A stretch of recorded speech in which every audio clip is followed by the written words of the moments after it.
Problem number 2 in our notes has to do with a tsunami. A tsunami is a giant wave that's caused from an earthquake. So what happens is everybody's at the beach, the tide's at normal, the tide goes out and then comes back in, and when it comes back in, it makes a huge wave. So let's read the problem. Suppose a tsunami with an amplitude of 12 feet. Ooh, I already have my amplitude, so I can write 12 feet. Approaches the coast of India, where the normal water depth is 8 feet. Well, your normal is your axis of wave. It's your K. So I know my axis of wave is 8. It tells me it has a period of 10. Wow, I also got my period. That's awesome. They want me to sketch the graph and find the equation showing the height in feet of the wave as a function of time t in minutes. Okay, so if I know my period, I can find the frequency. Remember, your frequency is equal to 2 pi over the period, which is 10, which is going to give me pi over 5. To get my max and my min, it might be easier to start with a picture.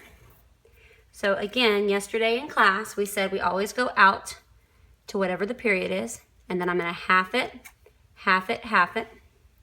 I'm going to go draw my axis of wave at 8, draw my dash line.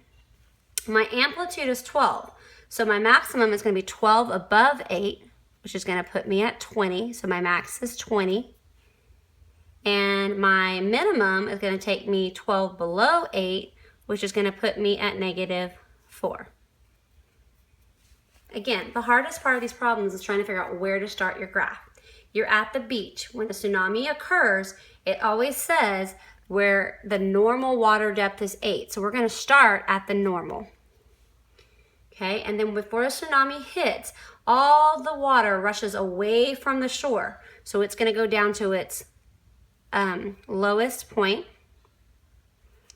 and then it's going to come back up to the normal, and then you're going to have the massive wave, and then it's going to go back to normal. So this is the curve that's created. Does that look like cosine or sine? Remember, cosines either starts at the max or the min if it's a negative. Sine always starts at the axis of wave. So this is starting at the axis of wave, so I know it's a sine curve. So again, they want me to write this in terms of h. My amplitude they gave me in the problem was 12. There's my amplitude.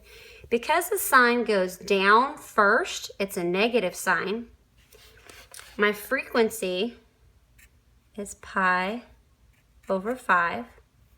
They want me to use t. And my k in this problem is +8.